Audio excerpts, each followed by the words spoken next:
اس میں یار غار محبوب، یار غار میزار، افضل البشر بعد الانبیاء، خلیفہ اول بلا فصل، تاجدار صداقت حضرت سیدنا صدیق اکبر رضی اللہ تعالی عنہ، آپ کا ذکر خیر ہم انشاءاللہ تعالی کریں گے۔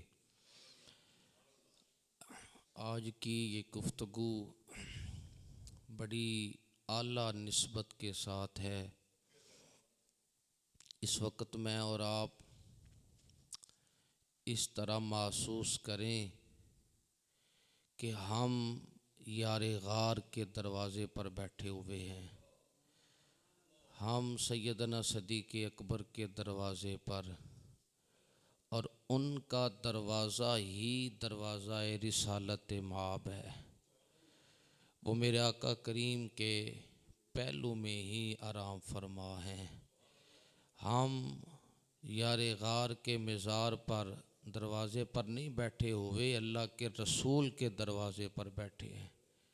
اور میرا ایمان اور یقین ہے اس بات پہ کہ ہم ذکر تو سیدنا صدیق اکبر کا کریں گے، پر راضی گنبد خضرا والے آقا ہوں گے۔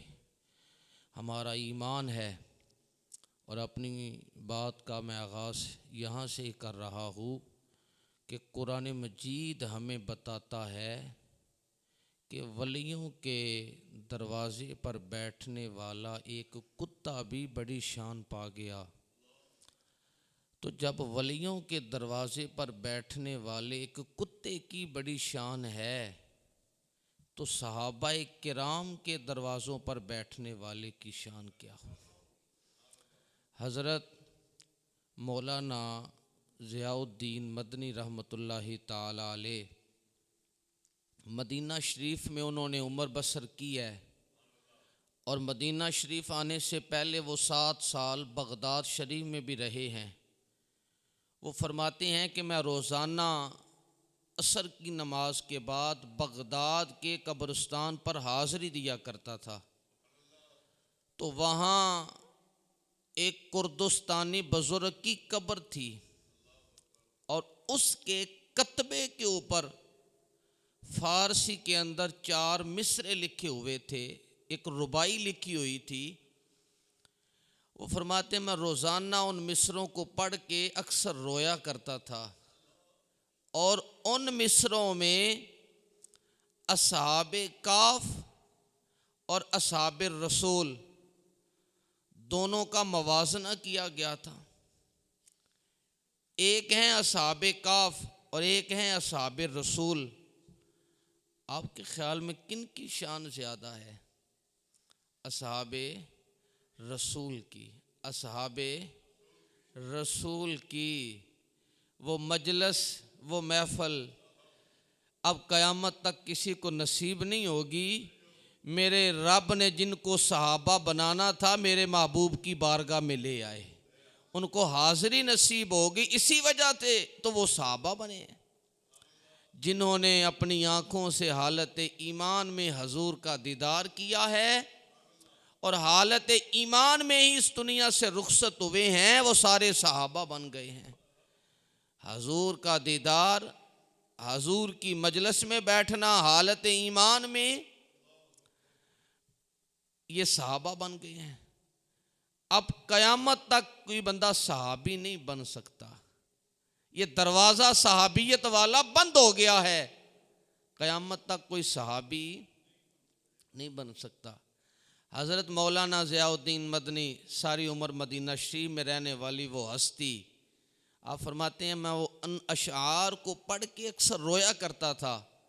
وہ اشعار کیا تھے کہ یا رسول اللہ چے باشد چوں سگے اصحاب کاف، داخل جنت شوم از زمرہ احباب تو، او رواد در جنت و من در جہنم کے رواست، او سگے اصحاب کاف من سگے اصحاب تو۔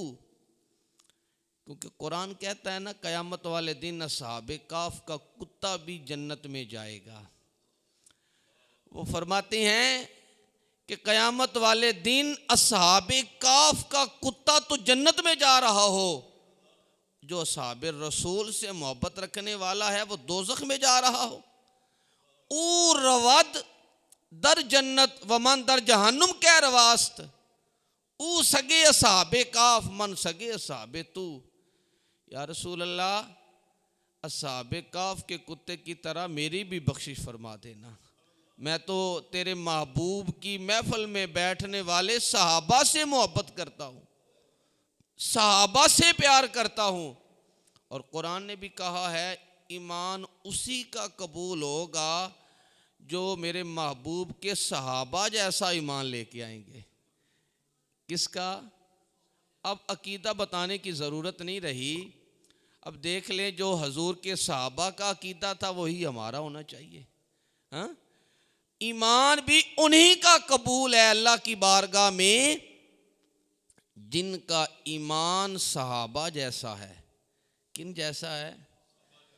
اور صحابہ تو ٹوٹ کے محبت کرتے تھے، والذین آمنوا اشد حبا للہ، وہ جو ایمان والے جو ٹوٹ کے اللہ سے محبت کرتے ہیں، شدید محبت کرتے ہیں، بلکہ شدید بھی اشد لفظ بولا گیا ہے، اس میں تفضیل کا صیغہ ہے کہ جو ٹوٹ کے اپنے رب سے محبت کرتے ہیں وہ ایمان والے۔ تو سب سے پہلے اس کے مصداق جو ہیں وہ میرے آقا کریم کی محفل میں مجلس میں بیٹھنے والے حضور کے صحابہ ہیں۔ تو صحابہ سے محبت اور صحابہ کی طرز زندگی پر زندگی گزارنا، یہ محبت والوں کے ہی انداز ہیں، یہ ان کی نسبتیں ہیں۔ حضرت جمال موصلی رحمۃ اللہ تعالی علیہ بڑی خواہش تھی کہ مدینہ شریف میں مجھے موت آئے اور میری قبر جنت البقیع میں بنے۔ آخری وقت ہے، اپنے گھر والوں کو بھی وصیت کر دی کہ مجھے جنت البقیع میں دفنانا۔ آخری وقت آیا اور وصیت کرنے لگے، کہنے لگے جب مجھے جنازہ پڑھنے کے بعد جنت البقیع کے قبرستان میں لے کے آؤ اور مجھے دفنا چکو نا، تو اس کے بعد میری قبر کے اوپر انگلی سے یہ قرآن کی آیت لکھ دینا، وَقَلْبُهُمْ بَاسِطٌ ذِرَاعَيْهِ بِالْوَسِيدِ، کہ یا رسول اللہ میں تو اس جگہ پر لیٹا ہوں جہاں آپ کے صحابہ لیٹے ہیں، اس مٹی میں دفن ہوا ہوں یا رسول اللہ جہاں آپ رہ رہے ہیں، اور میرا عقیدہ ہے کہ میں آپ کے صحابہ سے محبت کرنے والا ہوں، اصحاب کاف کے کتے کی طرح میری بھی بخشش فرما دینا۔ حضرت جمال موصلی رحمۃ اللہ تعالی علیہ آپ اپنی قبر پر مٹی کے اوپر یہ قرآن کی آیت لکھوا رہے ہیں، قرآن کی آیت لکھوا رہے ہیں۔ اب ہمارا عقیدہ اس سے بڑھ کے اور کیا خوبصورت ہو سکتا ہے کہ اگر ایک کتا اللہ کے ولیوں سے محبت کرے تو میرا رب ان کا بھی ذکر قرآن میں کر رہا ہے۔ ایک کتا ہو کہ اللہ کے بندوں سے محبت کرے تو اس کا بھی ذکر قرآن میں ہے، تو میں اور آپ اگر انسان ہو کے اشرف المخلوقات ہو کے حضور سے اور حضور کے صحابہ سے اور اولیاء اللہ سے محبت کریں گے تو یہ ہماری بھی بخشش کا سامان پیدا ہو رہا ہے۔ حضرت سیدنا صدیق اکبر رضی اللہ تعالی عنہ، آپ کتنی محبوب شخصیت ہیں۔ آپ کا اصل نام عبداللہ ہے اور آپ کا شجرہ خونی اعتبار سے والد کی طرف سے آپ کا شجرہ سرکار دو عالم صلی اللہ علیہ وسلم سے جا ملتا ہے چند پشتوں کے بعد۔ اللہ کے رسول صلی اللہ علیہ وسلم کے خاندان سے ہی مل جاتا ہے۔ والد کا نام عثمان تھا اور کنیت تھی ابو قحافہ۔ حضور سے تقریباً 2.5 سال حضرت سیدنا صدیق اکبر چھوٹے ہیں۔ کتنے سال؟ 2.5 سال حضور سے چھوٹے ہیں حضرت سیدنا صدیق اکبر۔ حضرت سیدنا صدیق اکبر کی ولادت حضور علیہ الصلوۃ والسلام کی ولادت سے 2 سال بعد، 2 سال اور چند ماہ بعد ہوئی ہے۔ حضرت سیدنا صدیق اکبر نے میرے آقا کریم کے اعلان نبوت سے پہلے جو 37 سال گزارے ہیں، ان میں بھی حضرت سیدنا صدیق اکبر سے کفر ثابت نہیں ہے۔ ان میں بھی حضرت سیدنا صدیق اکبر سے کبیرہ گناہ ثابت، شرک ثابت، جو پہلے 37 سال گزارے ہیں حضرت سیدنا صدیق اکبر نے، ان میں بھی کفر ثابت۔ یہ اس وقت کا دور ہے جب اللہ کے رسول نے ابھی اعلان نبوت نہیں فرمایا، یعنی وہ بھی خاص حفاظت والی آپ کی زندگی ہے۔ کفر کی وادیاں ہوں، شرک کی وادیاں ہوں، بتوں کے پجاری ہوں، اس معاشرے میں بھی حضرت سیدنا صدیق اکبر کو میرے رب نے محبوب کا خلیفہ اول بنوانا تھا تو خاص حفاظت میں رکھا۔ میں نے یہ پہلے بھی عرض کیا تھا، جس طرح رب نے انبیاء کو نبوت دے کے بھیجا ہے تو نبی کی بارگاہ میں بیٹھنے والوں کا انتخاب بھی میرے رب نے کیا ہے کہ یہ پاکیزہ لوگ ہیں، یہ میرے محبوب کی محفل میں بیٹھیں گے، یہ پاکیزہ ہستیاں ہیں، مقدس ہستیاں ہیں۔ یعنی اعلان نبوت سے پہلے بھی آپ سے کفر ثابت، آپ نے شراب نہیں پی اور نہ ہی کسی گناہ کبیرہ میں آپ شامل ہوئے ہیں۔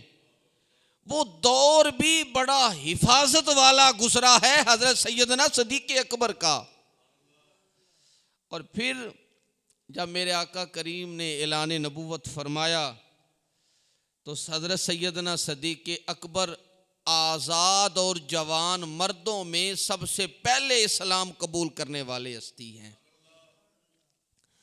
عورتوں میں سب سے پہلے ام المومنین محسنہ اسلام حضرت سیدہ خدیجۃ الکبریٰ رضی اللہ تعالی عنہا نے اسلام قبول کیا، اور بچوں میں سب سے پہلے حضرت علی شیر خدا کرم اللہ وجہہ الکریم نے اسلام قبول کیا، اور غلاموں میں سب سے پہلے حضرت زید نے اسلام قبول کیا اور میرے نبی کے غلام بنے۔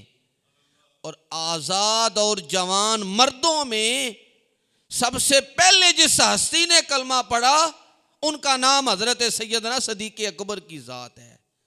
حضرت سیدنا صدیق اکبر رضی اللہ تعالی عنہ پہلے ہی وہ اللہ کی حفاظت میں تھے، پہلے ہی اللہ کا کرم تھا ان کے اوپر، لیکن جب اللہ کے رسول صلی اللہ علیہ وسلم نے اعلان نبوت فرمایا تو ان کی شخصیت کو 4 چاند لگ گئے، ان کی شخصیت روشنی والی ہو گئی۔ اللہ تعالیٰ ان سے محبت کتنی کرتے ہیں، اللہ تعالیٰ حضرت سیدنا صدیق اکبر سے محبت کتنی کرتے ہیں۔ اور حضرت سیدنا صدیق اکبر وہ میرے آقا کریم کے صحابی ہیں جن کے صحابیت ہونے کی قرآن نے گواہی دی ہے۔ کس نے گواہی دی ہے؟ قرآن نے گواہی دی ہے۔ قرآن نے گواہی دی ہے حضرت سیدنا صدیق اکبر کی صداقت کی۔ اللہ کے رسول صلی اللہ علیہ وسلم نے حضرت سیدنا صدیق اکبر رضی اللہ تعالی عنہ کو یہودیوں کے پاس بھیجا زکوٰۃ کے لیے، اللہ کی راہ میں خرچ کرنے کے لیے۔ حضرت سیدنا صدیق اکبر رضی اللہ تعالی عنہ بڑے حلم والے تھے، بڑے حلم والے، بڑے صبر والے۔ ہاں بڑے صبر والی ہستی تھی. جب یہودیوں کے پاس پہنچے نا محبوب خدا کا پیغام لے کر، تو وہ یہودیوں کا عالم تھا جس کے پاس آپ پہنچے تھے، تو انہوں نے، اور بھی یہودی سارے بیٹھے ہوئے تھے اس وقت، یہاں حضرت سیدنا صدیق اکبر کی ہستی تھی یا وہ سارے یہودی تھے؟ کوئی اور مسلمان اس مجلس میں پاس موجود نہیں تھا. اب اس یہودیوں کے عالم نے کہا معاذ اللہ کہ کیا مسلمانوں کا رب محتاج ہو گیا ہے؟ کیا محمد کا خدا معاذ اللہ محتاج ہو گیا ہے کہ آپ ہمارے پاس آئے ہو ہماری بکریوں سے، ریوڑ سے زکوٰۃ لینے کے لیے؟ جب حضرت سیدنا صدیق اکبر رضی اللہ تعالی عنہ جو بڑے حلم اور صبر والے تھے، جب انہوں نے یہ جملہ سنا تو حضرت سیدنا صدیق اکبر کی غیرت ایمانی نے اس بات کو گوارا نہ کیا کہ یہ میرے رب کے بارے میں یہ الفاظ کیا بول رہے ہیں. تو حضرت سیدنا صدیق اکبر نے ان کے منہ پہ تھپڑ دے مارا، تماچا مارا اس یہودی عالم کے منہ پر. اب وہ سارے یہودی اکٹھے ہو گئے، بارگاہ رسالت مآب میں حاضر ہو گئے.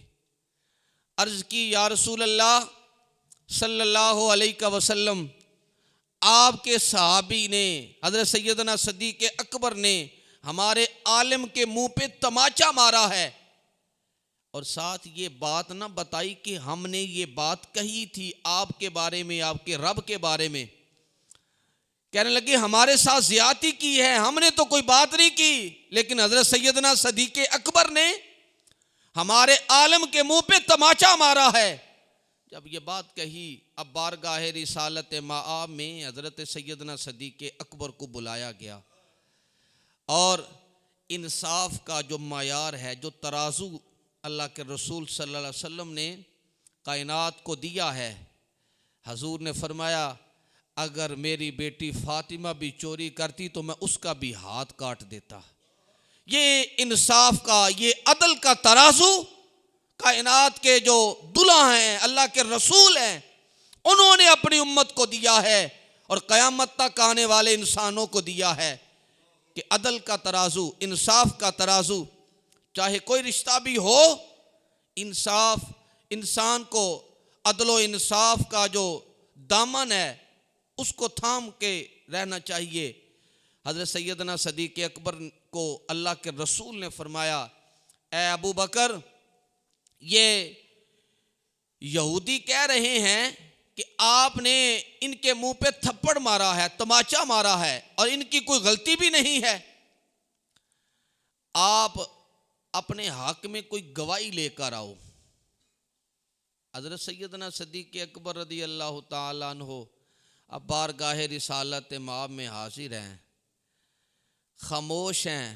عرض کی یا رسول اللہ، اس وقت یا یہ یہودی تھے یا میں تھا، کوئی اور پاس مسلمان موجود نہیں تھا. اب بات اس بات پہ ختم ہو گئی کہ یہ کوئی گواہی لے کر آئیں. حضرت سیدنا صدیق اکبر اگر اپنے حق میں فیصلہ کروانا چاہتے ہیں، وہ یہودی سارے سازش کر کے آئے تھے کہ آج جس کو پورا عرب صداقت کے نام سے جانتا ہے، آج ہم ان کی چادر پہ دبا لگا کے آئیں گے، داغ لگا کے آ جائیں گے. دیکھیں جب اللہ مددگار ہو، اللہ اپنی آسمانوں سے جب رحمت کے دروازے کھولتا ہے، اللہ کی مدد جب شامل حال ہوتی ہے. اب حضرت سیدنا صدیق اکبر بارگاہ رسالت مآب میں خاموش بیٹھے ہیں کیونکہ آپ کے پاس کوئی گواہ موجود نہیں ہے. وہ یہودی ہنس رہے ہیں. اتنی دیر میں میرے رب نے آسمانوں سے قرآن کی یہ آیت دے کر بھیجا، فرمایا لقد سمع اللہ قول الذین قالوا ان اللہ فقیر ونحن اغنیاء. میرے رب نے فرمایا تحقیق بے شک میں نے سنا ہے. کس نے سنا ہے؟ اللہ نے. کس نے؟ وہ زمین میں کوئی گواہ مانگ رہے تھے سیدنا صدیق اکبر سے، تو میرے رب نے آسمانوں سے گواہی دی کہ سیدنا صدیق اکبر کی صداقت کی گواہی میں خود رب العالمین دے رہا ہوں. ان کی صداقت کا اعلان میرے رب نے کیا ہے. فرمایا لقد سمع اللہ قول الذین قالوا ان اللہ فقیر ونحن اغنیاء، کہ بے شک اللہ نے سنا ہے کہ انہوں نے کہا تھا کہ ہم غنی ہیں اور تمہارا اللہ معاذ اللہ محتاج ہے، وہ محتاج ہے. صاحبو، اس ہستی کی شان کو کون بیان کر سکتا ہے جن کی صداقت کی گواہی خود قرآن دے رہا ہے. حضرت سیدنا صدیق اکبر رضی اللہ تعالی عنہ کی صداقت کی گواہی خود قرآن دے رہا ہے. میرے رب العالمین کی ذات آپ کی صداقت کی گواہی دے رہے ہیں. اور حضرت سیدنا صدیق اکبر رضی اللہ تعالی عنہ وہ ہستی ہیں جن کی خواہش پر قرآن کی کئی آیتیں نازل ہوئی ہیں. قرآن کی کئی آیتیں نازل ہوئی ہیں. اب قرآن مجید کے اندر اللہ کریم نے دو ہستیوں سے وعدہ فرمایا ہے کہ میں انہیں راضی کروں گا. ایک فرمایا والا سوفا یعطیک ربک فترضی، اے محبوب ان قریب میں تمہیں اتنا عطا کروں گا کہ تم راضی ہو جاؤ گے. اور دوسرا حضرت سیدنا صدیق اکبر رضی اللہ تعالی عنہ کے لیے فرمایا والا سوفا یرضی، اے سیدنا صدیق اکبر اللہ تمہیں بھی راضی فرمائے گا، اللہ تمہیں بھی راضی فرمائے گا. حضرت سیدنا صدیق اکبر رضی اللہ تعالی عنہ وہ ہستی ہیں جن کو راضی کرنے کا وعدہ اللہ قرآن میں کر رہا ہے. کس میں کر رہا ہے؟ قرآن میں اللہ حضرت سیدنا صدیق اکبر کو راضی کرنے کا وعدہ کر رہا ہے. جب قرآن مجید کی یہ آیت نازل ہوئی نا، ان اللہ و ملائکتہ یصلون علی النبی، کہ بے شک اللہ اور اس کے فرشتے نبی کی ذات پر درود بھیجتے ہیں. کیا کرتے ہیں؟ درود بھیجتے ہیں، درود بھیجتے ہیں. اے مومنو، تم بھی اپنے نبی پر درود بھیجا کرو. میں کہتا ہوں آپ ہر روز اپنی صبح کا آغاز ایک تسبیح درود شریف پڑھ کے کریں نا، پھر ہمیں بتانا کہ میرا یہ کام نہیں ہو رہا. ایک تسبیح اپنے نبی کی ذات پہ درود و سلام پڑھ کے بھیجیں حضور کو، دیکھیں کہ آپ کے دل کھلتے ہیں کہ نہیں، آپ کی روح کھل جاتی ہے کہ نہیں، آپ کا دل باغ باغ ہوتا ہے کہ نہیں. ایک تسبیح ساتھ استغفار کی پڑھیں، وہ کام جو مہینے کے بعد ہوگا وہ اللہ 10 دنوں کے اندر تمہارا وہ کام کر دے گا. درود پڑھنے سے روحوں کو سکون نصیب ہوتا ہے اور حضور کی روح سے، حضور سے اس روح کا، اس وجود کا تعلق قائم ہوتا ہے جو اپنے نبی پر درود و سلام بھیجتا ہے. آج میں اور آپ اس چیز سے ہی محروم ہو گئے ہیں، ہمارے پاس وقت نہیں ہے. آج لوگ پوچھتے ہیں، نوجوان پوچھتے ہیں کہ ہمیں کوئی وظیفہ بتا دے کامیابی کا. تو میں اپنی گفتگو کا خلاصہ عرض کروں، اگر کامیاب ہونا چاہتے ہیں، رہنا چاہتے ہیں، تو آپ ہر وقت باوضو رہنا شروع کر دیں. کیا؟ باوضو، ہر وقت باوضو رہنا شروع کر دیں. جب آپ شروع سے آپ کو عادت نہیں ہوگی، جب یاد آئے وضو کر لیں. جب آپ باوضو رہیں گے تو اللہ کی رحمتوں کے سائے میں رہیں گے.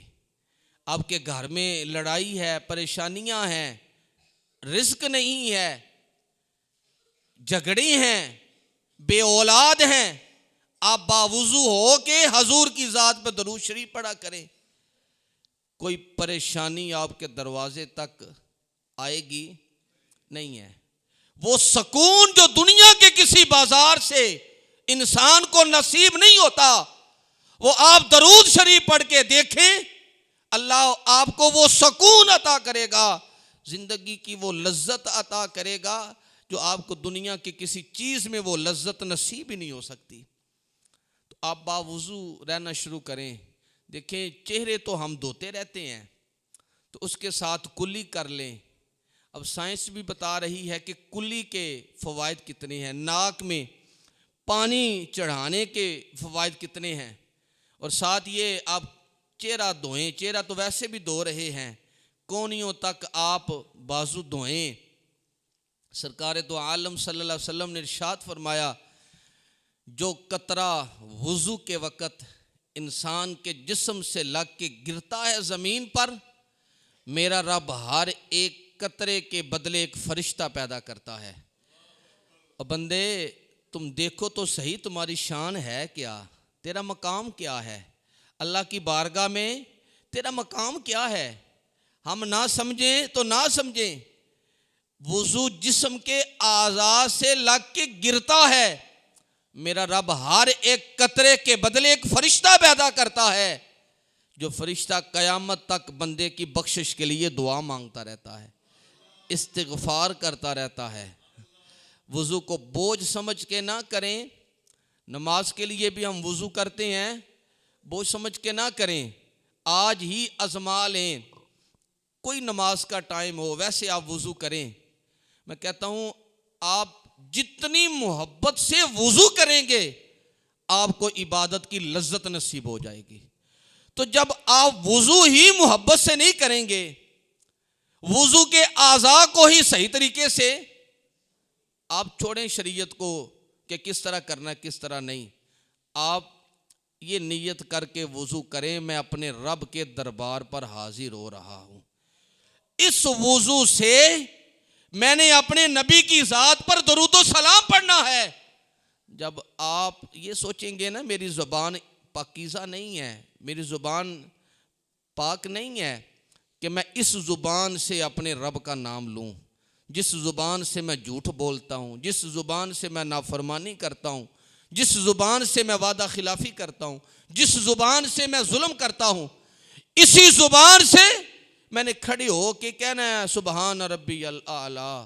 اسی زبان سے میں نے کھڑے ہو کے کہنا ہے سبحان ربی العظیم, اللہ اکبر کہنا ہے. اس زبان سے میں نے اپنے رب کا نام لینا ہے. پھر ہمیں احساس بندگی نصیب ہوگا. او بندے تجھ پہ اللہ نے کرم کتنا کیا ہے. اور جو سر کا مسح ہے, اللہ کے رسول صلی اللہ علیہ وسلم نے فرمایا جو وضو کے وقت اپنے سر کا مسح کرتا ہے وہ کبھی پاگل ہو کے مرے گا, وہ کبھی پاگل ہو کے مرے گا جو وضو کے وقت اپنے سر کا مسح کرتا ہے.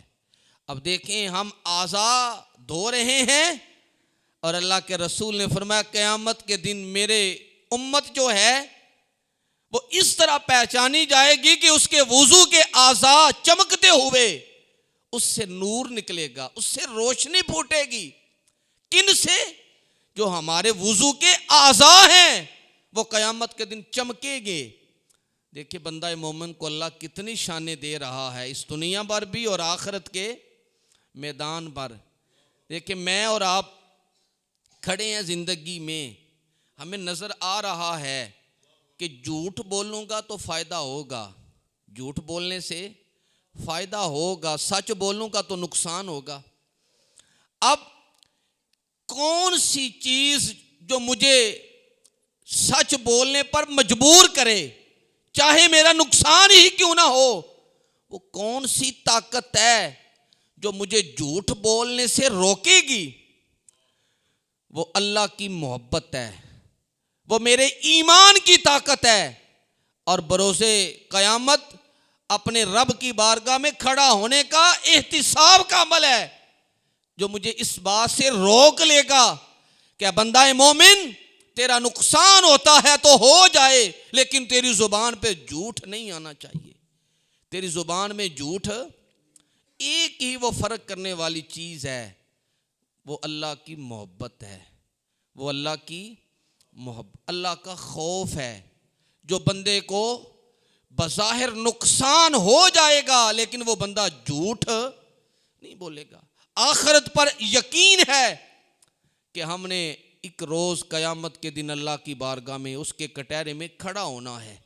وہ کون سی چیز ہے؟ وہ ایک ہی چیز ہے، اللہ کا خوف ہے۔ اللہ کے رسول صلی اللہ علیہ وسلم نے فرمایا ہر جمعرات والے دن نا، اگر بندے کی ماں فوت ہو گئی ہے یا باپ فوت ہو گیا ہے، ہر جمعرات والے دن ماں کی روح بیٹے کے دروازے پہ آتی ہے، ہر جمعرات والے دن باپ کی روح بیٹے کے دروازے پر آتی ہے اور آ کے چیخ و پکار کرتی ہے۔ حضور نے فرمایا اگر انسان وہ چیخ و پکار سن لے تو اس کے کانوں سے خون آنا شروع ہو جائے، اس قدر وحشت کی وہ چیخ و پکار ہے۔ اور اسی لیے حضور نے فرمایا جب جمعرات والے دن روحیں گھروں کو آتی ہیں تو آپ ان کے لیے دعائے مغفرت کر رہے ہوں۔ جس طرح بندے زندگی میں امیر غریب ہوتے ہیں نا، اسی طرح جو روحیں ہیں جو ہمارے آباء و اجداد قبرستانوں میں لیٹے ہیں، وہ روحیں بھی امیر ہیں، کچھ روحیں غریب ہیں۔ وہ روحیں امیر کون سی ہیں؟ جن کے ورثاء ان کے لیے ہاتھ اٹھا کر دعا کرتے رہتے ہیں۔ وہ روحیں قبرستانوں میں لیٹ کر بھی امیر ہیں، اور جن کے اولاد، جن کے بیٹے بیٹیاں عزیز و اقربا ان کے لیے دعائیں مغفرت نہیں کرتی، وہ روحیں غریب ہیں قبرستانوں میں لیٹ کر بھی۔ آج میں اور آپ اگر ہم اپنے والدین کو بھول جائیں گے، پھر وہ ماں کہے گی نہیں بیٹا میں نے تو تیری بڑی مشکلوں سے تجھے پالا تھا، وہ باپ کہے گا نہیں بیٹا میں نے تو خون پسینے کی کمائی سے تیری پرورش کی تھی، اور تو آج مجھے بھول گیا ہے، تو آج مجھے بھول گیا ہے۔ اللہ کے رسول نے فرمایا زندہ لوگوں کو اتنی ضرورت نہیں ہوتی اولاد کی جتنی مرنے کے بعد ضرورت ہوتی ہے، جتنی مرنے کے بعد ضرورت ہوتی ہے۔ تو ہم اگر خود ہی نماز نہیں پڑھنے والے ہوں گے، خود ہی باوضو رہنے والے نہیں ہوں گے، تو اپنے والدین کو کیسے ثواب پہنچائیں گے؟ اپنے والدین کے لیے کیسے مغفرت کی دعا کریں گے؟ تو پہلی بات ہے ہمیں اپنے عقیدے کی حفاظت کرنی۔ ہمارا یہ عقیدہ ہے کہ روحیں گھروں کو آتی ہیں، ہمارا عقیدہ ہے کہ جو ہم ان کے لیے قرآن خوانی کرتے ہیں ان کا ثواب ان تک پہنچتا ہے۔ یہ میرے آقا کریم کی امت کا عقیدہ ہے، حضور کا اور حضور کے صحابہ کا عقیدہ ہے کہ ہم جو بھیجتے ہیں وہ ان تک پہنچتا ہے۔ تو خدا را جہاں ہم اپنی زندگی کو سنوارنے رہے ہیں وہاں اپنے مرحومین کو بھی، ان کی قبروں کو بھی روشن فرمائیں، ان کی قبروں کو بھی۔ وہ ایک ماں نے کہا تھا نا یا رسول اللہ میرے بیٹے نے مجھے غنی کر دیا ہے، جب سے میں دنیا سے رخصت ہو کے قبرستان میں آئی ہوں میرا بیٹا ہر روز میرے لیے تلاوت قرآن کرتا ہے، اس کی تلاوت قرآن سے میری قبر روشن ہو گئی ہے، میری قبر نور علی نور ہے۔ تو جب ہم ان کے لیے دعائیں مغفرت نہیں کریں گے تو ہماری زندگی میں بھی وہ سکون۔ اسی لیے اللہ کے رسول صلی اللہ علیہ وسلم نے فرمایا جو بندہ ہر روز اپنے والدین کے لیے بخشش کی دعا مانگتا ہے، والدین زندہ ہوں تب بھی، دنیا سے رخصت ہو جائیں تب بھی، اللہ کے نبی نے فرمایا اس بندے کے دسترخوان میں کبھی رزق کم نہیں ہو سکتا۔ اسی لیے آج جس ہستی کا ہم ذکر کر رہے ہیں حضرت سیدنا صدیق اکبر رضی اللہ تعالی عنہ، کائنات میں ہر شخص کی خواہش ہے کہ میرا رب میرے اوپر راضی ہو جائے، اللہ راضی ہو جائے، اللہ راضی ہو جائے۔ جو خاص اللہ کے بندے ہیں نا انہیں جنت سے بھی کوئی غرض نہیں ہے، انہیں دوزخ سے بھی کوئی غرض نہیں ہے، انہیں اللہ کا قرب اور اللہ کو راضی کرنے کا ان کی زندگی کا مقصد ہے۔ لیکن کتنا اعلیٰ مقام ابدیت حضرت سیدنا صدیق اکبر کو حاصل ہے کہ میرے رب نے آسمانوں سے جبریل امی کو بھیجا ہے، فرمایا جبریل جاؤ صدیق اکبر سے پوچھ کے آؤ اس کا رب تو اس پر راضی ہے، وہ صدیق اکبر بھی اپنے رب پر راضی ہے کہ نہیں راضی ہے۔ خدا خود بندے سے پوچھے بتا تیری رضا کیا ہے۔ جب ہم اس کے دروازے پہ آئیں گے تو پھر اس کی رضا بندے سے پوچھی جائے گی، اس کی مدد آئے گی، اس کی مدد آئے گی۔ میں اور آپ زندگی اس طرح نہ گزار کے چلے جائیں، پتہ چلے جانوروں کی طرح ہی زندگی گزار کے چلے گئے ہیں۔ میں اور آپ زندگی اس طرح خوبصورت کر کے بسر کر کے جائیں کہ ہماری روحیں خوش ہو جائیں اور ہماری روحوں کا استقبال کیا جائے۔ آپ بندہ مومن کی طرح زندگی اپنائیں، اللہ کے بندوں والی زندگی اپنائیں۔ یہ زندگی جو ادھار والی زندگی ہے، کرائے کے مکان میں بندہ مالک کی مرضی کے بغیر کچھ نہیں کر سکتا، تو ہم اسی کی زمین پہ رہ رہے ہیں، اسی کے آسمان کی چھت ہے، اور سارے کام اس کی مرضی کے خلاف، اس کے حکموں کے خلاف کر رہے ہیں، اللہ کے بندوں کے لیے مشکلات پیدا کرتے ہیں۔ تو جہاں میں اور آپ اپنے لیے آسانیوں کی تلاش میں رہتے ہیں، وہاں اللہ کے بندوں کو آسانیاں دیں، پھر دیکھنا اللہ آپ کے لیے آسانیوں کے دروازے کھول دے گا کہ محمد سے وفا تو نے تو ہم تیرے ہیں۔ یہ جہاں چیز ہے کیا، لوح و قلم تیرے ہیں، وآخر دعوانا الحمدللہ۔